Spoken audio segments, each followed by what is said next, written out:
Apocalipsis capítulo 5.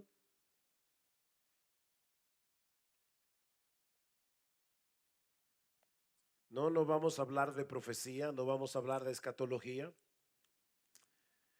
Vamos a hablar acerca de las excelencias de nuestro Señor. Apocalipsis capítulo 5, vamos a leer los versículos 1 al 6 y luego los invito para que tengamos de nuevo un momento de oración. Dice así la palabra del Señor. Y vi en la mano derecha del que estaba sentado en el trono un libro escrito por dentro y por fuera, sellado con 7 sellos. Y vi a un ángel fuerte que pregonaba a gran voz: ¿quién es digno de abrir el libro y desatar sus sellos? Y ninguno, ni en el cielo, ni en la tierra, ni debajo de la tierra, podía abrir el libro ni aún mirarlo. Y lloraba yo mucho, porque no se había hallado a ninguno digno de abrir el libro, ni de leerlo, ni de mirarlo. Y aquí está mi texto para esta tarde. Y uno de los ancianos me dijo: no llores, he aquí que el león de la tribu de Judá, la raíz de David, ha vencido para abrir el libro y desatar sus 7 sellos.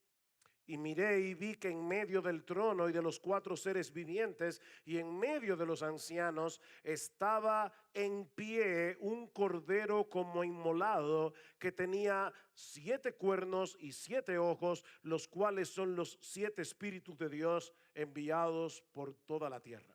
Vamos a orar. Padre nuestro, nosotros sabemos que tú diseñaste todas las cosas en la historia de la redención para que tu Hijo se lleve toda la gloria.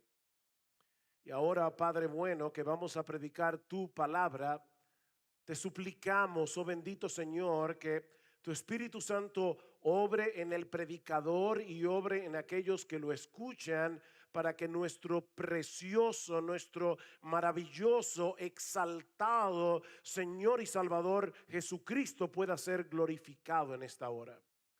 Oh Padre bueno, que toda nuestra atención esté fijada únicamente en Él, porque solamente Él lo merece. Y es en su nombre que te lo pedimos. Amén y amén.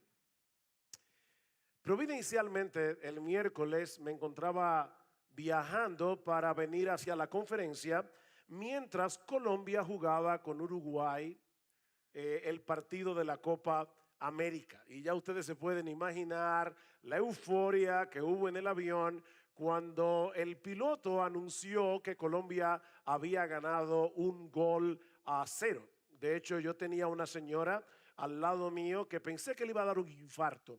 Ella venía hablando con su niña de 4 o 5 años, explicándole todas las incidencias del partido. Me pregunto si la niña estaba entendiendo algo. Desde que estábamos en la sala de espera del aeropuerto, yo creo que casi todos los que estábamos allí estaban atentos a la pantalla. Luego entramos al avión y tenían celulares y estaban viendo el juego. Ahora, pensemos por un momento en lo que esa victoria significó para ustedes los colombianos. Yo sé que aquí hay hermanos de Chile, de otros lugares, pero vamos a pensar ahora en los colombianos. Cuando Jefferson Lerma anotó ese gol, llenó de júbilo a toda una nación y obviamente también de la esperanza de ganar la copa el domingo. Ese instante en que este jugador anotó el gol, no solo fue glorioso para él, en cierto modo fue glorioso para todos ustedes como colombianos. Todos ustedes comparten esa gloria en cierto modo. Bueno, en un sentido infinitamente mayor, lo que quiero que veamos en esta ocasión es que las excelencias de Cristo, que es el tema de esta exposición, no solo nos muestran su gloria, sino que tienen un impacto profundo en todo su pueblo. Todos nosotros somos impactados por la gloria del Señor. Pablo nos dice en su segunda carta a los Corintios, en el capítulo 3, versículo 18, que todos nosotros, mirando a cara descubierta como en un espejo la gloria del Señor, somos transformados de gloria en gloria en la misma imagen como por el Espíritu del Señor. Al contemplar la luz de su gloria en el Evangelio, así como cuando el sol comienza a subir en el amanecer y de repente comenzamos a ver más claramente todo lo que hay a nuestro alrededor. Bueno, de la misma manera, mis hermanos, la luz de la gloria de Cristo baña nuestro ser, baña nuestro corazón. Las tinieblas se disipan y comenzamos a reflejar su carácter. Nos maravillamos de su gracia, nos conmovemos por su sacrificio, nos asombra y sorprende su amor y somos impulsados a vivir de una manera que le glorifique a Él. Contemplando su gloria, somos transformados de gloria en gloria. Ahora bien, ¿en qué consiste la gloria de Cristo?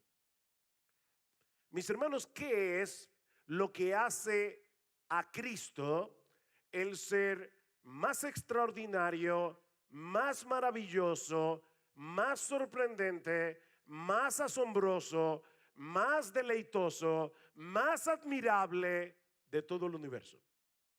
¿En qué consiste la gloria del Señor?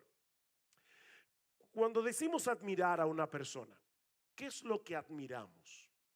Bueno, usualmente esa admiración surge del balance que vemos en los rasgos más característicos de su personalidad. O sea, es la armonía de sus virtudes lo que suele llamar la atención de aquellos individuos que nosotros consideramos admirables. Por ejemplo, si una persona posee fuertes convicciones, pero al mismo tiempo carece de compasión, carece de ternura, cuando habla lo hace con aspereza y dando la impresión de que nunca se equivoca, es posible que apreciemos su determinación, pero es muy difícil que lo admiremos a él. Por el contrario, si alguien es amable, tierno, pero es al mismo tiempo una veleta, que hoy dice una cosa, mañana dice otra, para estar bien con todo el mundo, eso difícilmente va a provocar en nosotros admiración.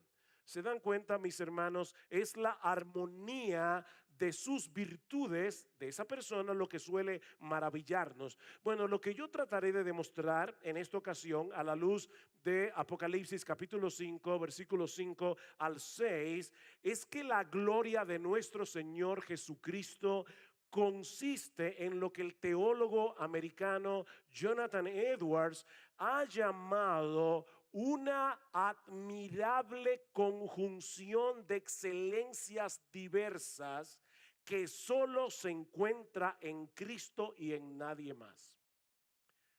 Voy a repetir esto porque son muchas palabras. Jonathan Edwards decía que la gloria de Cristo consiste en una admirable conjunción de excelencias diversas que solo se encuentra en Cristo y en nadie más. En otras palabras, el Señor Jesucristo posee una compleja y perfecta armonía que hacen de él un ser absolutamente único, absolutamente incomparable, absolutamente admirable. Y yo espero que el Espíritu Santo use esta débil predicación, use estas débiles palabras para impactarnos a todos con la gloria de Jesús. El contexto de estos dos versículos es una visión que Juan tiene en el capítulo 5 de un libro sellado con 7 sellos. Vean una vez más el versículo 3. Dice que Juan ve este libro, escucha a un ángel pregonando quién es digno de abrir el libro y desatar sus sellos. Y ahora dice Juan, y ninguno ni en el cielo, ni en la tierra, ni debajo de la tierra podía abrir el libro, ni aún mirarlo. Nadie podía abrir ese libro.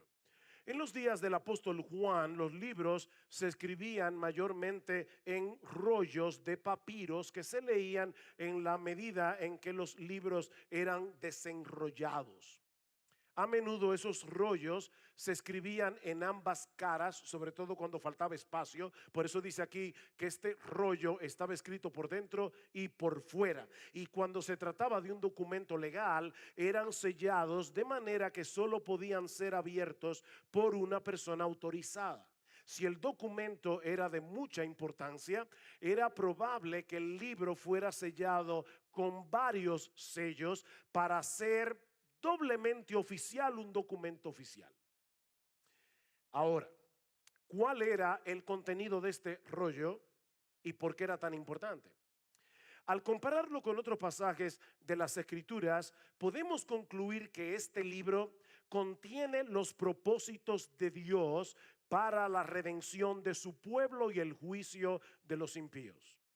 En esto consiste el libro, y eso viene a ser evidente a medida que los sellos son abiertos a partir del capítulo 6. Es un libro que contiene palabras de juicio y palabras de salvación. Juicio contra el mundo rebelde y pecador, salvación para todos aquellos que se han amparado por la fe en la obra redentora de Cristo. En el libro de Ezequiel encontramos una visión similar en el capítulo 2. Dice que Ezequiel ve un rollo que estaba escrito por delante y por detrás. Y ahora escuchen, en él estaban escritas lamentaciones, gemidos y ayes. Este libro contiene la clave para la ejecución de los propósitos de Dios para todas sus criaturas, humanas y angélicas, creyentes e incrédulas. Pero hay un problema.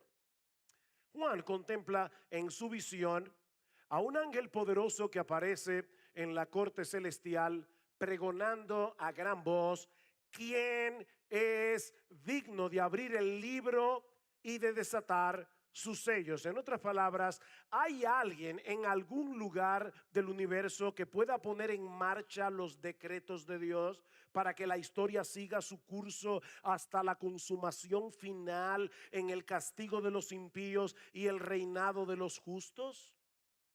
Y la respuesta es un silencio abrumador. No había nadie que pudiera abrir ese libro. Ni los ángeles de más alto rango que están alrededor del trono podían poner en ejecución, podían poner en acción los decretos de Dios. De ahí la angustia de Juan, versículo 4. Y lloraba yo mucho, porque no se había hallado a ninguno digno de abrir el libro, ni de leerlo, ni de mirarlo. Si este libro no es abierto, los propósitos redentores y judiciales de Dios no tendrían cumplimiento. Todos aquellos que violaron impunemente su ley moral y maltrataron a su pueblo quedarían sin castigo. La justicia de Dios sería burlada. Tampoco habría esperanza alguna para el pueblo de Dios. No habría segunda venida, ni cielos nuevos, ni tierra nueva. El paraíso que Adán y Eva perdieron en la caída por su desobediencia nunca sería recobrado si ese libro no es abierto. Todas las promesas de Dios reveladas en su palabra serían meras palabras al viento, y Satanás y sus huestes demoníacas se habrían salido con la suya. Por eso lloraba Juan. O sea, Juan no estaba llorando porque no iba a poder satisfacer su curiosidad escatológica. O sea, hay personas que están todo el tiempo viendo: Siria atacó a no sé quién, Irán atacó a no sé quién, y eso debe ser que... No, Juan no estaba pensando en nada de eso. Su angustia representa el anhelo de su iglesia, de la iglesia de Cristo, clamando a través de los siglos: oh Dios, que venga a tu reino, que se haga tu voluntad en la tierra como se hace en el cielo. Pero entonces, uno de los ancianos que estaba alrededor del trono se acerca a Juan y le dice: ya deja de llorar. Te tengo una buena noticia. Si hay uno y solo uno, lo suficientemente digno como para acercarse al trono, tomar el libro, abrirlo y romper sus sellos. Versículo 5. Y uno de los ancianos me dijo: no llores. Y la expresión es: deja de llorar. Y aquí está ese uno, que el león de la tribu de Judá, la raíz de David, ha vencido para abrir el libro y desatar sus 7 sellos. Esta es una expresión que hace referencia a la profecía de Jacob en Génesis capítulo 49 versículo 9, donde se compara a Judá con un cachorro de león, del cual habría de venir el hijo de la promesa, el Salvador prometido a Adán y Eva en el huerto del Edén. Fue de esa tribu que nació el rey David muchos años más tarde, al cual Dios le prometió que el Mesías sería uno de sus descendientes. Es por eso que en el texto Jesús es señalado como la raíz de David. Ahora, esta expresión es interesante porque David, como hombre, antecede a Jesús en su naturaleza humana por más de 1000 años. Jesús, como hombre, desciende de David. Y sin embargo, aquí no se describe a David como la raíz de Jesús. Aquí se describe a Jesús como la raíz de David. Porque no es David el que hace grande a Jesús, no. Es Jesús el que engrandece el linaje de David. El león de la tribu de Judá, la raíz de David, ha vencido y posee toda autoridad, toda la dignidad que se requiere para abrir el libro y desatar sus sellos. Pero entonces Juan dirige su mirada hacia ese león y que ve a un cordero. Versículo 6. Y miré y vi que en medio del trono y de los 4 seres vivientes y en medio de los ancianos estaba en pie un cordero como inmolado, que tenía 7 cuernos y 7 ojos, los cuales son los 7 espíritus de Dios enviados por toda la tierra. Mis hermanos, el contraste de estos dos símbolos es chocante, es paradójico. Aquí tenemos a un león que es al mismo tiempo un cordero, y a un cordero que es al mismo tiempo un león. El problema es que estas dos criaturas del reino animal son completamente distintas entre sí. El león es un animal salvaje que devora su presa sin piedad. Y ninguna criatura cae tan fácilmente en sus garras como un cordero. El león es carnívoro y depredador por naturaleza. El cordero es un animal doméstico criado para servir de alimento y de vestido. El león representa la fortaleza, la majestad. El cordero, la mansedumbre y la dependencia. Sin embargo, Cristo es presentado aquí no como un león, ni tampoco como un cordero, sino como un león que es también un cordero. A eso se refería Jonathan Edwards al decir que la gloria de Cristo consiste en una admirable conjunción de excelencias diversas. Él es el león de la tribu de Judá que obtiene su victoria sobre las huestes del mal, asumiendo la postura mansa y débil de un cordero. Él gana perdiendo. El cordero que fue inmolado, es decir, presentado en el altar del sacrificio de Dios, no solamente está de pie, dice Juan en el versículo 6, como un guerrero victorioso, sino que al mismo tiempo tiene 7 cuernos. El cuerno es usado en la escritura como símbolo de poder y de autoridad real. Pueden buscar textos como Deuteronomio capítulo 33, versículo 17, no tengo el tiempo ahora. Y el número 7 implica o simboliza lo perfecto y lo completo.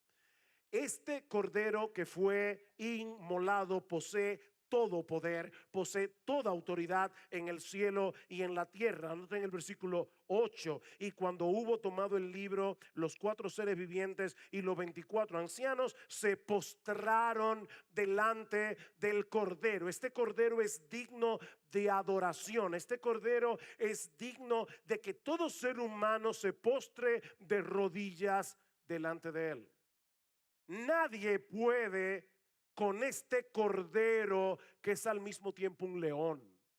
Por eso es que en el capítulo 6 vemos que el capítulo concluye diciendo a los impíos: ¿y ahora qué vamos a hacer? Porque llegó el día de la ira del cordero. El cordero airado, ¿cómo puede ser eso posible?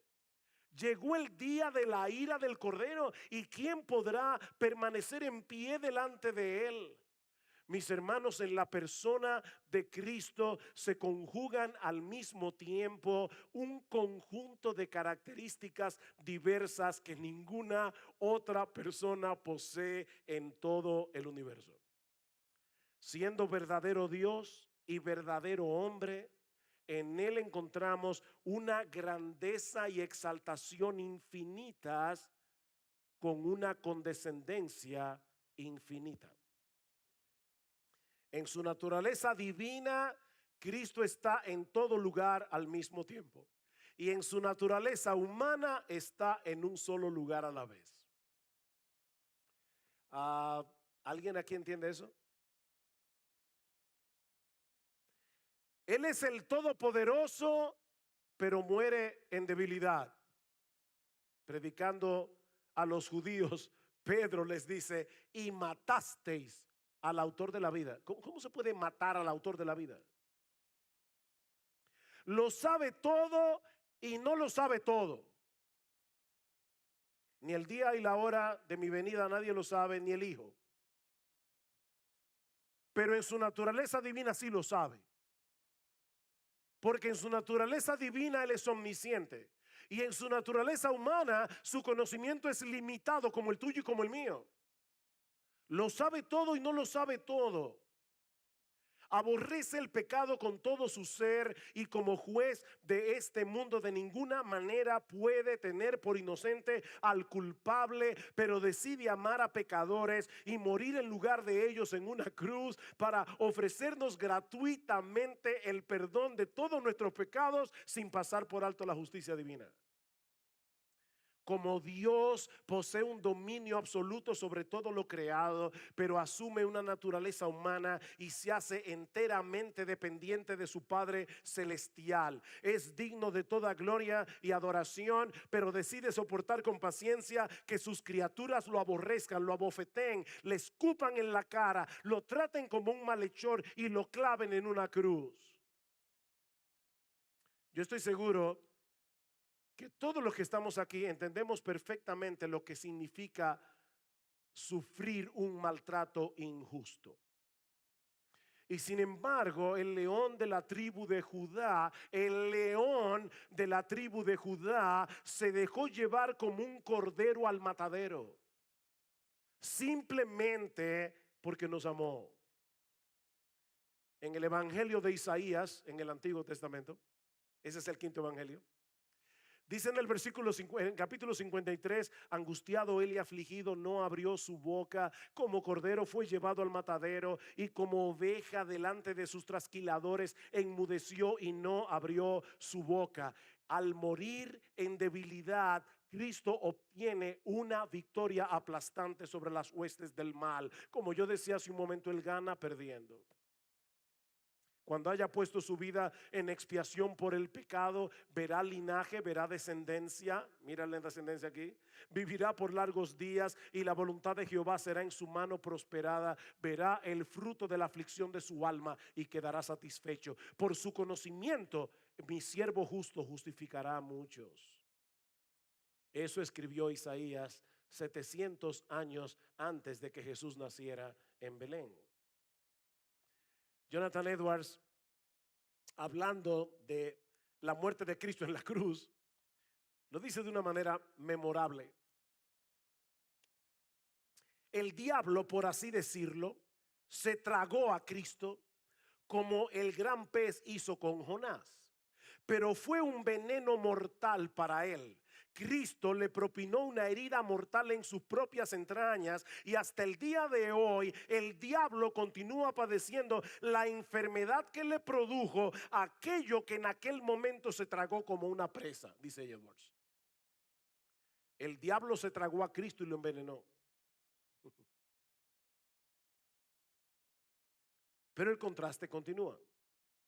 Él es majestuoso y manso al mismo tiempo. Tiene suficiente sabiduría como para confundir a los sabios de este mundo, pero revela sus misterios a los que se hacen como niños. Sus riquezas no tienen límites y sin embargo, Él escogió a los pobres de este mundo para hacerlos ricos en fe, dice Santiago. El más grande de todos procura asociarse con los débiles y despreciados. Dice el autor de la carta a los Hebreos que Él no se avergüenza. Oye esto, hermano, Él no se avergüenza de llamarnos sus hermanos. A veces nosotros nos avergonzamos de nuestros hermanos, pero Cristo no. Cristo no se avergüenza. Podríamos seguir y seguir y seguir poniendo un ejemplo tras otro, pero yo creo que estos son suficientes para demostrar que Cristo posee una compleja armonía que hace de Él un ser absolutamente único, absolutamente incomparable. Tan majestuoso y tan manso, tan santo y tan lleno de gracia, tan grande y tan bondadoso, tan trascendente y tan condescendiente, tan fiero como un león y tan tierno como un cordero. Mis hermanos, ¿acaso no debería ser Él nuestro máximo objeto de amor, de nuestra confianza y de nuestra adoración? Yo quiero que lean conmigo los versículos 9 al 14 del capítulo 5.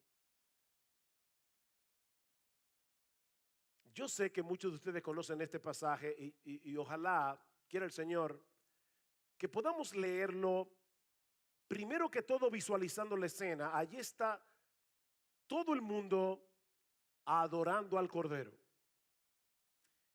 Y que las palabras de este cántico de alabanza resuenen en nuestros corazones como si nunca antes lo hubiéramos oído. De paso, a mí me gusta cantar, punto, pero me gusta cantar en la iglesia a todo pulmón.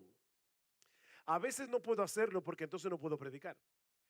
Pero una de las razones por la que me gusta cantar a todo pulmón es porque yo creo que tiene un asidero bíblico.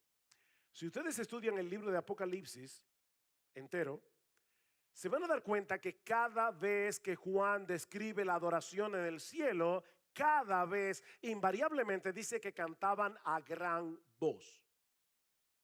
Así que yo creo que es bíblico cantar con un vozarrón. Y si tú desafinas, no te preocupes, que la sangre de Cristo purifica tu alabanza. Ok, habiendo aclarado esto, ahora escuchen la alabanza en el cielo. Versículo 9.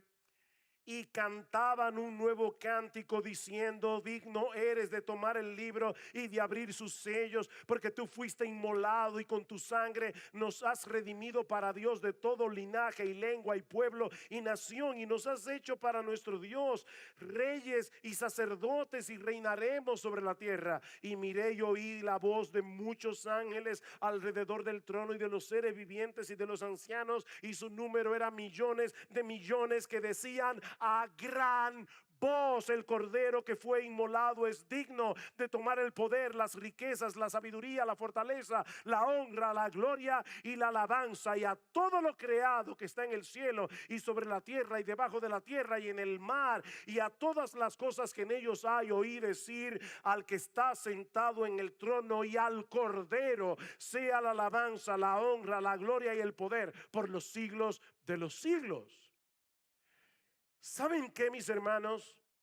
Esa será nuestra perspectiva de ese cordero cuando estemos en su presencia. Pero Dios le dio a Juan esa visión y el Espíritu Santo lo movió a dejarlo escrito en un libro bajo la inspiración de su Espíritu, para que ahora tú y yo podamos ver a Cristo por la fe reinando sobre el trono del universo. Cristo no será más digno de adoración cuando tú y yo lleguemos al cielo. No, Él es digno de adoración ahora. Ahora. Y nosotros somos parte de ese pueblo que fue comprado de toda lengua, de toda tribu, de toda nación, para Dios por la sangre del Cordero. Y aunque nuestro entendimiento de todas esas cosas es muy limitado de este lado del cielo, lo que Dios nos ha revelado en su palabra acerca de la gloria de nuestro Salvador es suficiente para que, mirando a Cristo en las páginas de las Escrituras, mirando su gloria, nosotros seamos transformados de gloria en gloria al contemplar esa admirable conjunción de excelencias diversas. Ahora yo quiero que vayan conmigo a 2 Corintios capítulo 3. El texto que yo cité al principio, porque ya nos vamos a quedar ahí en el resto del sermón. Déjame hacerte una pregunta. ¿Cómo fue que Dios te salvó? Tú estabas muerto en tus delitos y pecados. Eso lo vimos esta mañana cuando Alejandro estaba predicando de Efesios capítulo 2. Y Él os dio vida a vosotros cuando estabais muertos en vuestros delitos y pecados. No estabas enfermo, no estabas agonizando, estabas muerto. Hace unos años, Erwin Lutzer visitó nuestra iglesia. Algunos de ustedes quizás han leído algunos de sus libros. Y tuvimos una charla privada en la oficina después que predicó. Y él nos contaba que él tuvo que dar una clase de predicación en un seminario. Y llamó al seminario y les dijo: yo quisiera por favor que ustedes alquilaran una van, un bus, donde quepan todos mis estudiantes porque los voy a llevar al cementerio. Llevó a todos los estudiantes al cementerio y le dijo: ok, yo quiero que ahora ustedes se cojan una tumba. Y los estudiantes obviamente pensaron: este individuo parece que le falta un tornillo, pero bueno. Cada cual escogió su tumba y él les dijo: ahora yo quiero que ustedes le prediquen el evangelio. Obviamente todos estaban mirando y dice: bueno, parece que ustedes están muy tímidos, déjenme empezar yo. Y la tumba que él escogió era de un individuo que llamaba Jonathan, por cierto. Y le decía: Jonathan, cree y vive. Y dice: parece que yo no estoy gritando lo suficientemente duro. Jonathan, cree y vive. Obviamente no pasó nada. Estuvo un rato gritándole a la tumba y los estudiantes viéndolo azorado. Y entonces él les dijo: ¿saben qué? Yo los traje a este cementerio porque eso es lo que ustedes van a hacer a partir de ahora cada domingo. Ustedes van a predicarle la palabra a un montón de huesos secos. Y a través de la predicación el Espíritu Santo va a venir y los hará vivir. Ahora, ¿qué es lo que hace el Espíritu cuando tú estás muerto en tus delitos y pecados? Eres un montón de huesos secos. ¿Qué es lo que el Espíritu hace en ti? El Espíritu Santo te abre el entendimiento y transforma tu corazón para que por primera vez en tu vida tú veas la gloria de Jesús. Y viendo la gloria de Jesús, eres transformado. No me lo estoy inventando yo, ni tampoco se lo inventó Calvino. Segunda a los Corintios capítulo 4. Alejandro citó este texto esta mañana. Pero si nuestro evangelio, versículo 3, si nuestro evangelio está aún encubierto, entre los que se pierden está encubierto, en los cuales el Dios de este siglo cegó el entendimiento de los incrédulos. ¿Para qué? Para que no les resplandezca la luz del evangelio de la gloria de Cristo, el cual es la imagen de Dios. Satanás ciega el entendimiento de los que ya son incrédulos, pero Dios es el que los abre.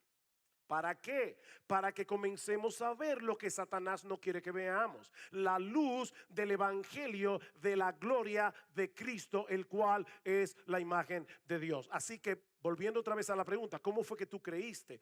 Tú creíste el día que Dios te abrió los ojos del entendimiento para que tú pudieras ver a Cristo glorioso. Y cuando tú viste a Cristo glorioso, la visión de su gloria a través del evangelio fue lo que te trajo de la muerte a la vida. ¿Cómo lo sabemos? Sigue leyendo el texto. Versículo 5. Porque no nos predicamos a nosotros mismos, sino a Jesucristo como Señor, y a nosotros como vuestros siervos por amor de Jesús. Pablo, yo no te estoy entendiendo. Ya tú has dicho que el pecador está ciego, él no puede ver la gloria de Cristo. Entonces, ¿para qué tú predicas a Cristo? Por esta razón, versículo 6. Porque Dios, la razón por la que yo predico a Cristo y no me predico a mí mismo, mis hermanos pastores, yo sé que aquí hay algunos pastores, nunca tomen un púlpito para hablar de ustedes mismos. Este no es el lugar para que un hombre sea exaltado. Lo único que se hace en este trono es exaltar a aquel que está sentado en el trono a la diestra del Padre. No te atrevas a usar el púlpito para exaltarte a ti mismo, ni para contar 25 historias de tu vida, porque el púlpito no es para eso. Habiendo dicho eso, volvamos al texto. Pablo dice: porque no nos predicamos a nosotros mismos. No nos predicamos a nosotros mismos, sino a Jesucristo como Señor. ¿Por qué, Pablo? ¿Por qué tú le predicas a un grupo de huesos secos, a personas que están muertas, a personas que están ciegas? Por una sencilla razón: porque Dios, que mandó que de las tinieblas resplandeciese la luz, es el que resplandeció en nuestros corazones para iluminación del conocimiento de la gloria de Dios en la faz de Jesucristo. En otras palabras, el mismo Dios que en Génesis capítulo 1 versículo 3, cuando la tierra estaba desordenada y vacía y solo había oscuridad, dijo: sea la luz, y la luz fue hecha. Vino a ti cuando el evangelio de la gloria de Jesús estaba siendo predicado, y por el poder de su Espíritu Santo, Dios te dijo: sea la luz, y de repente tuviste lo que nunca antes habías visto, que Jesucristo es tan y tan y tan glorioso que vale la pena entregarle toda tu vida a Él. Así fue que te convertiste. Pero ahora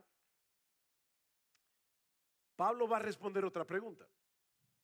Ok, Pablo, ya estoy convertido, ya vi la gloria de Jesús, pero yo quiero crecer, yo quiero cambiar, yo quiero madurar. ¿Cómo lo hago? Exactamente como comenzaste tu vida cristiana, viendo la gloria de Cristo. ¿Saben por qué esta conferencia es importante? Porque todos los predicadores que han pasado por aquí nos han dado un vislumbre de la gloria, la hermosura de nuestro Señor y Salvador. ¿Y qué pasa cuando los predicadores proclaman la gloria de Jesús? Capítulo 3, versículo 18. Dice Pablo: por tanto, nosotros todos, mirando a cara descubierta como en un espejo, y no tengo tiempo para demostrar que ese espejo es la Biblia, pero dice: mirando como en un espejo la gloria del Señor, somos transformados de gloria en gloria en la misma imagen como por el Espíritu del Señor. Pablo ha venido hablando de lo que pasó con Moisés. Recuerdan en Éxodo 34, versículo 29, cuando él subió al monte, se expuso a la gloria de Dios y cuando descendió del monte su piel brillaba. Bueno, Pablo dice aquí, ¿saben qué? Creyentes del nuevo pacto, ese privilegio ahora lo disfrutan todos los creyentes por igual. Todos nosotros mirando a cara descubierta como en un espejo la gloria del Señor. Y mientras contemplamos su gloria, el Espíritu Santo que mora en nosotros y cuya obra principal es glorificar a Cristo, Juan 16:14, continúa abriendo nuestro entendimiento para que veamos más de esa gloria, para que nuestra admiración por Él siga creciendo y de esa manera continuemos siendo transformados. Mi hermano, mi hermana, hay un principio espiritual importantísimo detrás de todo esto. Tú te conviertes en lo que adoras. Ese es el problema de la idolatría. Dice en el Salmo 115 que los ídolos tienen mano y no palpa, tienen pies y no camina, tienen ojos y no ven, tienen nariz y no huelen, tienen oreja y no oyen. Y ahora dice en el versículo 8, semejantes a ellos son los que los hacen y cualquiera que confía en ellos. Tú te conviertes en lo que adoras. La admiración produce transformación, para bien o para mal. Lo que el Espíritu Santo hace en nosotros es iluminar los ojos del entendimiento para que veamos más claramente que no hay nada ni nadie en este mundo que deba producir una mayor admiración que nuestro glorioso Señor Jesucristo. Así que la solución para tu crecimiento espiritual no está en ponerte más reglas que las que están en la Biblia. No está en hacer más resoluciones y promesas. Y aclaro, no hay nada de malo en hacer resoluciones. El mismo Jonathan Edwards, a quien hemos estado citando aquí, escribió 70 resoluciones cuando era un jovencito para vivir conforme a ellas. No hay nada de malo, en hacer resoluciones. Pero mi hermano, mi hermana, nada de eso va a resultar si no nos dedicamos a contemplar la hermosura de Jesús. Eso no funciona. Mira, cuando el mundo nos presenta sus tentadoras ofertas, nuestras resoluciones y promesas comienzan a tambalear. A menos que contemplemos esas ofertas a la luz de la gloria de Jesucristo. Es entonces cuando nos damos cuenta que no vale la pena cambiar una cosa por la otra. ¿Ven el punto? Y Dios ha revelado esa gloria en el Evangelio. Eso es lo que dice Pablo. Satanás cegó el entendimiento de los incrédulos. ¿Para qué? Para que no les resplandezca la luz del Evangelio de la gloria de Cristo.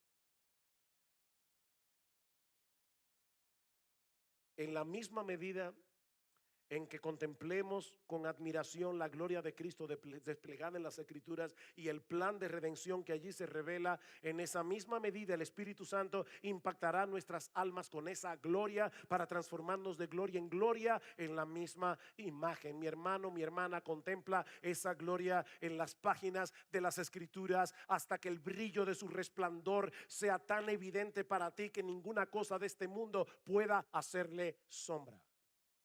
Medita en ello a lo largo del día mientras te envuelves en tus labores cotidianas, cuando tienes que enfrentar las dificultades y tentaciones de este mundo caído.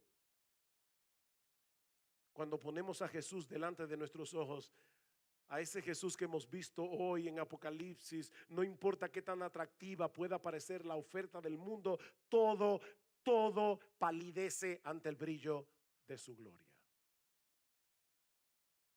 ¿Tú crees eso? Entonces comienza hoy, no mañana, comienza hoy a leer tu Biblia. No porque si no la lees te va a caer un rayo del cielo. Eso es legalismo.